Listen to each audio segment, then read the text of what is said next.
Assalamualaikum warahmatullahi wabarakatuh. Di sini saya akan menjelaskan mengenai domestikasi ikan uceng atau Nemaselius faxiastus. Sebelumnya, perkenalkan anggota kelompok saya yang beranggotakan dua orang. Yang pertama, saya sendiri, Riana Vitasari dengan NIM 2003511000045, dan yang kedua, Dewi Ardila Astalisa dengan NIM 2003511000009. Untuk outlet pembahasan dari materi domestikasi ikan uceng sendiri terdiri dari yang pertama jenis ikan, yang kedua status IUCN, yang ketiga metode, dan yang keempat analisis dan keberhasilan. Klasifikasi ikan uceng atau Nemaselius faxiatus yaitu sebagai berikut. Ikan uceng ini nama lokal, sedangkan nama umumnya atau lebih dikenal dengan ikan jeler kecil. Morfologi ikan uceng. Ikan uceng memiliki tubuh yang memanjang dan kecil ramping. Panjang tubuhnya maksimal 12 cm dan pola warnanya unik, yaitu belang-belang.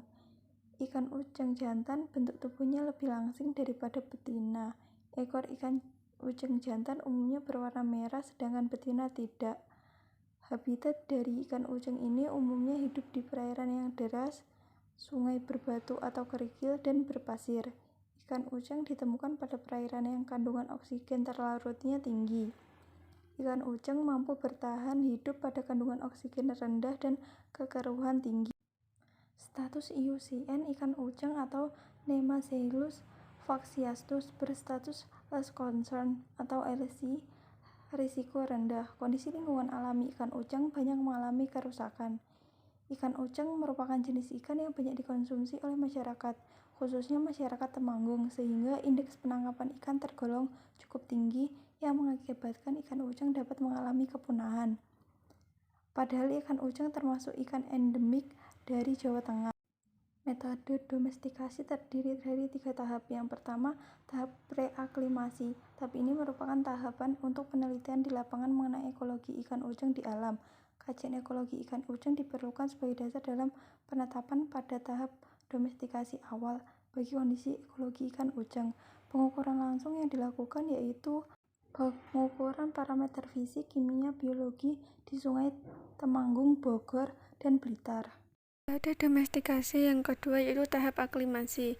Tahap ini bertujuan untuk mengetahui respon ikan terhadap lingkungan dan pakan yang baru. Tahap ini diawali dengan pengecekan kondisi lingkungan maupun pakan ikan uceng di alam agar dapat diperoleh komposisi pakan yang cocok dan ikan uceng dapat menyesuaikan diri dengan kondisi lingkungan yang baru dan dapat beradaptasi terhadap pakan yang diberikan. Makanan ikan uceng di alam berupa larva, serangga, trichoptera, dan diptera sebagai makanan utama dan tergolong ikan karnivora. Metode domestikasi yang ketiga yaitu tahap kultivasi. Tahap ini merupakan tahapan untuk proses uji coba dalam skala laboratorium. Perlakuan berupa faktor-faktor lingkungan yang berhubungan dengan kualitas lingkungan. Sedangkan perlakuan pakan terdiri dari jenis pakan, frekuensi pemberian, dan presentasi jumlah pakan yang diberikan. Tahap kultivasi bertujuan untuk memperoleh kondisi lingkungan dan pakan yang optimal. Selanjutnya yaitu proses domestikasi.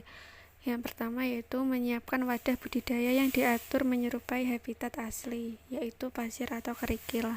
Yang kedua, penangkapan ikan uceng menggunakan alat tangkap ramah lingkungan atau bubu untuk menghindari ikan dari stres dan mati. Yang ketiga, hasil tangkapan dibawa ke laboratorium dan dipelihara di akuarium yang telah disediakan. Yang keempat, manajemen kualitas air dan pemberian pakan harus baik agar kegiatan domestikasi ikan berhasil. Yang kelima, kondisi lingkungan ikan uceng yang ideal berada pada suhu 25-27 derajat Celcius dengan pH 7 dan DO lebih dari 5 ppm. Selanjutnya yaitu pemilihan ikan uceng. Yang pertama, ikan uji diaklimatasi dan diadaptasi di wadah akuarium selama 2 minggu. Yang kedua, ikan uji ditebir ke dalam akuarium dengan kepadatan 1,5 ekor L-1. Yang ketiga, proses seleksi calon induk atau sexing pada bulan ke-7 untuk mengetahui jenis kelamin. Yang keempat, contoh induk jantan dan betina ditempatkan dalam wadah yang terpisah untuk tahapan pematangan gonad. Yang kelima, pemijahan ikan ujang berlangsung selama 8-10 jam setelah dipasangkan dalam satu akuarium dan biasanya terjadi pada malam hari. Yang keenam, pemijahan berhasil ditandai dengan adanya busa-busa di permukaan air dan tercium bau amis. Yang ketujuh, telur ikan ujang berada di dasar akuarium. Yang kedelapan, proses mendekati pemijahan harus dipastikan jumlah pakan yang diberikan cukup untuk meningkatkan jumlah energi yang tersimpan yang digunakan untuk bereproduksi. Yang kesembilan, induk jantan dan betina dikembalikan pada akuarium asalnya untuk pemulihan kondisi. Yang ke-10, larva ikan dipelihara dalam dan dibesarkan di bak fiber kurang lebih sekitar 2 bulan sampai mencapai ukuran benih tebar atau selama 40 hari, kemudian dilakukan pengukuran panjang dan bobot. Selanjutnya, analisis keberhasilan domestikasi. Hasil domestikasi menunjukkan bahwa ikan ujang yang didomestikasikan dalam akuarium dapat tumbuh dengan baik. Wadah yang digunakan sebaiknya berupa akuarium dengan ukuran 40 cm x 20 cm dengan volume total 20 liter.